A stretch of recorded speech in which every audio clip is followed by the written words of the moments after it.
Saya bilang, seorang penguasa yang ingin melanjutkan kekuasaannya atau ingin mewariskan kekuasaannya kemungkinan hanya 5 hal. 1, dia tahu bahwa sebagian rakyat sudah tidak menyukai dia. Ya, kalau dia rakyat menyukai kan ngapain kampanye-kampanye mendukung si A, si B, si C. Itu yang pertama. Yang kedua, ada kesalahan besar yang dia mau takut terungkap kalau bukan penerusnya.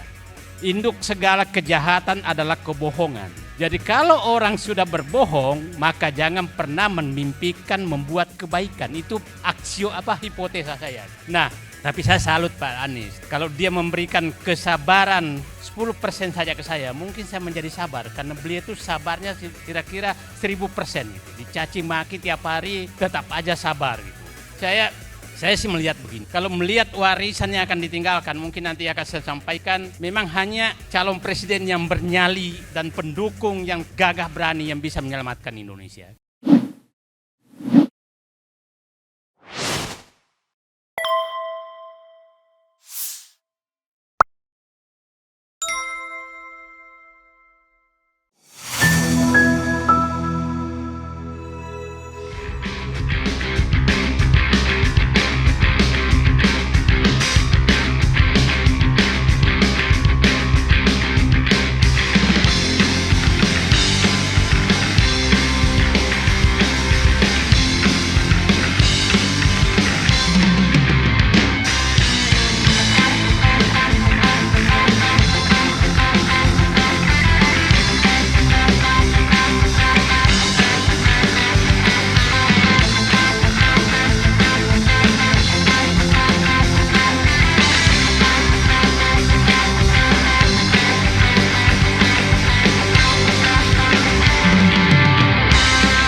Jadi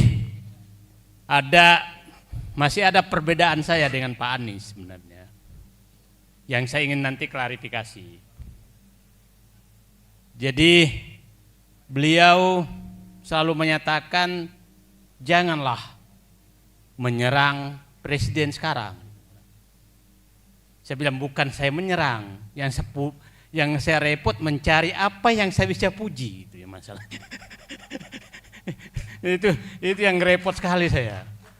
Dan bukan menyerang, menyampaikan apa sebenarnya kebohongan apa yang diucapkan, itu tugas saya tiap hari gitu. Saya ngintip lagi tiap kebohongan apa lagi hari ini diucapkan. Tadi bikin lagi kebohongan tuh tentang sensus. Nyatakan sensus itu 10 tahun sekali, 5 tahun sekali. Padahal itu kan sensus pertanian internasional. Bukan sensus pertanian Indonesia gitu. Nah, jadi tugas saya itu adalah membuka kebohongan. Nah, pasti serangan buzzernya tinggi sekali gitu. Nah, jadi ini memang jadi bapak saya itu menyatakan induk segala, mungkin Pak Ustadz nanti koreksi kalau salah, induk segala kejahatan adalah kebohongan. Jadi kalau orang sudah berbohong, maka jangan pernah memimpikan membuat kebaikan. Itu hipotesa saya gitu. Nah, tapi saya salut Pak Anies.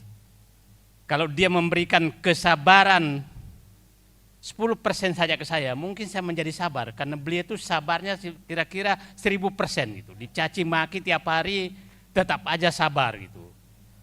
Tapi kalau pemimpin kita sabar, jangan kita juga semua jadi sabar, karena nanti diinjak-injak kita kalau kita sabar juga gitu. Jadi kalau pemimpinnya terlalu sabar, ya umatnya jangan terlalu sabar. Semut yang tidak menggigit pun kalau kita terlalu sabar, digigit juga kita. Jadi kita kadang-kadang perlu juga nginjak-injak sekali-sekali gitu. Jadi jadi dan saya kemarin diskusi ini tapi saya melihat sih sekarang. Saya menyatakan, saya bilang kalau sekarang pilihannya kan adalah melanjutkan atau merubah. Terus ada juga yang nggak banci dikit, pura-pura melawan, tapi sebenarnya dia dibawa telapak kaki penguasa yang sekarang juga. Jadi kira-kira begitu. Jadi ya itulah kita tahulah. Nah, jadi problemnya sekarang, problemnya sekarang, saya katakan kalau Anda tidak mau lanjutkan terus sekarang, saya bilang seorang penguasa yang ingin melanjutkan kekuasaannya atau ingin mewariskan kekuasaannya kemungkinan hanya 5 hal. 1, dia tahu bahwa sebagian rakyat sudah tidak menyukai dia. Ya, kalau dia rakyat menyukai kan ngapain kampanye-kampanye mendukung si A, si B, si C. Itu yang pertama. Yang kedua, ada kesalahan besar yang dia mau takut terungkap kalau bukan penerusnya. Yang ketiga, masih ingin menikmati kekuasaan itu walaupun sudah tidak berkuasa. Ya. Yang keempat adalah ingin mewariskan kekuasaan itu kepada kelompoknya. Dan yang terakhir, ingin meneruskan kekuasaan itu kepada keluarganya. Dan saya kaget kemarin muncul istilah Pak Refli, kalau salah memilih sekarang dampaknya 13 tahun lagi. Itu apa maksudnya? Apakah putra-putri 13 tahun akan muncul kan? Kira-kira angka apa itu 13 tahun lagi? Kalau saya menghitung-hitung kelihatannya ada rencana kira-kira, oke, anak mantuku 13 tahun lagi sudah siap, maka aku harus mempersiapkan penggantiku 13 tahun lagi untuk mempersiapkan anak mantuku untuk menggantikan posisiku. Kan hebat sekali gitu. Nah, kan boleh aja dong menganalisis karena angka 13 itu angka lucu itu. Kan dia bilang kan 13 tahun lagi. Nah, itu kira-kira yang ada ini saya sih melihat begini. Kalau melihat warisan yang akan ditinggalkan, mungkin nanti akan saya sampaikan, memang hanya calon presiden yang bernyali dan pendukung yang gagah berani yang bisa menyelamatkan Indonesia. Kalau hanya setengah-setengah, ya saya pikir kita udah tahu semua bagaimana oligarki mencengkram semuanya. Bukan mencengkram lagi ini, semuanya dicengkram, mulai dari pusat sampai daerah. Dan saya pikir cengkraman itu, biasanya cengkraman itu membuat geli awalnya, tapi lama-lama membuat luka, dan luka itu akan mematikan. Jadi saya katakan, kuku oligarki mencengkram seluruh sendi kehidupan bangsa dan mulai menimbulkan luka yang akan mematikan. Itu saya pikir. Itu dulu Mas Refli, terima kasih. Sebenarnya ada 3 hal saja yang ingin titip kepada presiden yang akan datang. Tapi saya menyatakan dari awal negara ini bisa diselamatkan tidak cukup dengan penggantian presiden, tapi harus dengan penggantian rezim. Nah, ada 3 hal kalau rezim ini berganti dan Pak Anies menjadi presiden. 1, hentikan BUMN sebagai bekerja bagaikan partai politik. Itu harus dihentikan, seperti sekarang itu sudah bagaikan partai politik. Tidak malu-malu menterinya memasang fotonya di seluruh ATM, tidak malu-malu menterinya ikut dicap fotonya di acara seluruh BUMN. Dulu 2004 kita hentikan dulu foto-foto Presiden Megawati yang menempel di tol, kita hentikan itu. Tapi sekarang menterinya yang muncul, itu yang pertama. Yang kedua, saya berharap Pak Anies Baswedan mengembalikan marwah para cendekiawan Indonesia, orang pintar Indonesia, dan memasukkan kembali negara ini dikelola dengan para intelektual, bukan para pemuja kekuasaan. Itu menurut yang kedua. Yang ketiga adalah kembalikan pengelolaan negara kembali kepada jalur yang sangat rasional, mengembalikan seluruh perencanaan pembangunan nasional berbasis intelektual, bukan berbasis keinginan. Juga mengembalikan fungsi lembaga negara sebagai lembaga negara, bukan sebagai pelaksana keinginan penguasa. Coba bisa bayangkan bagaimana Badan Intelijen Negara yang tugasnya sebenarnya adalah memberikan masukan pernyataan negara, hanya karena mungkin tidak suka terhadap bekas mantan presiden yang punya klub voli yang juara, maka Badan Intelijen Negara membentuk klub voli untuk mengalahkan, seperti betapa beloknya lembaga negara. Lembaga negara lain juga seperti itu. Jadi saya ulangi, kesimpulannya adalah kembalikan BUMN sebagai badan usaha milik negara, bukan badan usaha milik penguasa, apalagi milik relawan. Yang kedua, kembalikan negara ini dikelola secara intelektual. Yang ketiga, kembalikan fungsi lembaga negara sebaik-baiknya. Dan saya pikir tadi Pak Nasnis sudah menyampaikan bahwa semua didasarkan atas keadilan. Itu saya, Mas Refli. Bismillahirrahmanirrahim. Assalamualaikum warahmatullahi wabarakatuh. Giliran kita 2 menit nggak fair ya. Tapi ya mudah-mudahan substansinya kecapai. Ada pidato Adinda Anis yang dimuliakan Allah. Dalam pidato yang kemarin, meluruskan jalan dan menggelar keadilan. Kalau tidak salah begitu. Pertanyaan seriusnya, luruskan jalan yang mana? Kalau mengacu ke Al-Quran, yang sering kita baca setiap hari, Al-Fatihah, Ikhdinas siratal mustaqim, siratal ladzina an'amta alaihim, khairil maghdubi alaihim waladdallin. Jadi jalan yang lurus itu adalah jalan orang-orang terdahulu sebelum kamu. Siapa? Ya orang tua kita, orang-orang tua kita sampai kepada Rasulullah. Bukan jalan orang-orang yang Allah murkai dan lagi sesat. Nah, kita harus mengacu kepada sejarah. Dan untuk itu Dinda Anis sangat cerdas, saya lihat mampu memahami itu. Jadi kalau mau mencapai jalan yang lurus yang tiap hari kita baca dalam sholat, jangan ikuti yang bukan Rasulullah sampaikan. Itu mutlak. Kalau enggak musyrik kita. Dan pasti dimurkai oleh Allah. Lagi sesat. Yang kedua, poin pentingnya adalah jalan yang lurus itu Rasulullah diajarkan oleh Allah dalam surat Fatir. Mohon diingat surat Fatir ayat 29.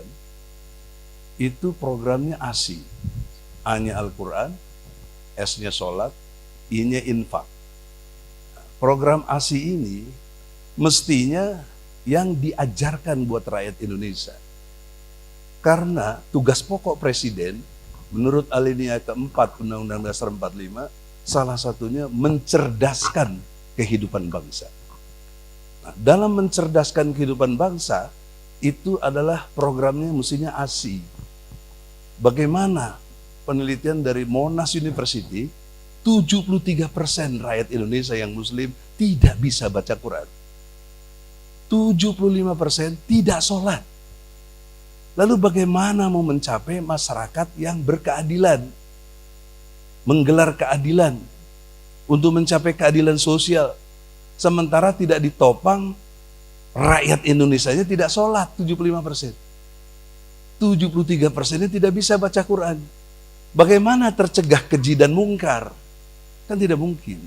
Nah, breakdown-nya tentu itu harus dalam sistem pendidikan yang kita tidak menyadari sampai hari ini kita dibuat sekuler dan bayar. SD, SMP, SMA, universitas di bawah Kementerian Pendidikan Nasional, Ibtidaiyah, Sanawiyah, Aliyah, IAIN, UIN sekarang di bawah Menteri Agama, jurusan akhirat. Ini kan terpisah. Padahal doa kita, Robbana atina fid dunya hasanah. Ya, dan dunianya baik, akhiratnya baik.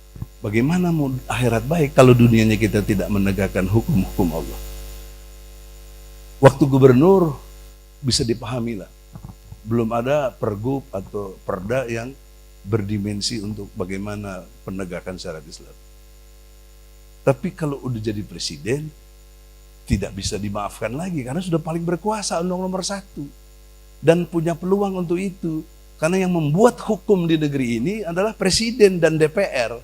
Menurut pasal 5 ayat 1 dan pasal 20, 21 UUD 45. Nah, poin pentingnya adalah dasar negara Republik Indonesia pasal 29 ayat 1 berdasar kepada ketuhanan yang Maha Esa. Dan Tuhan yang Maha Esa itu adalah Allah.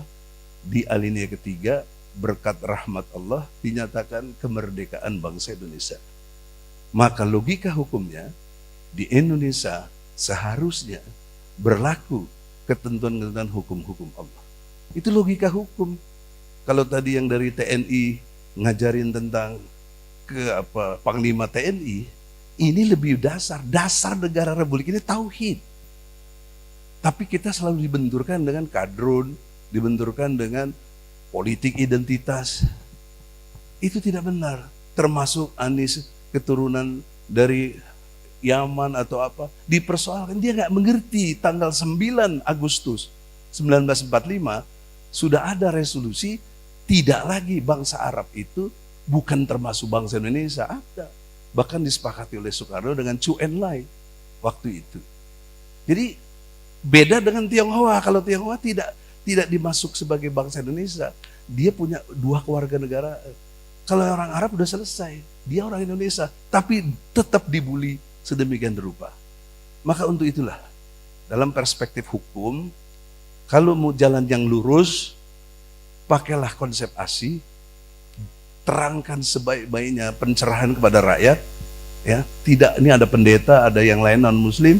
Anda jangan salah sangka, dengan sistem Islam justru Anda dapat kedamaian.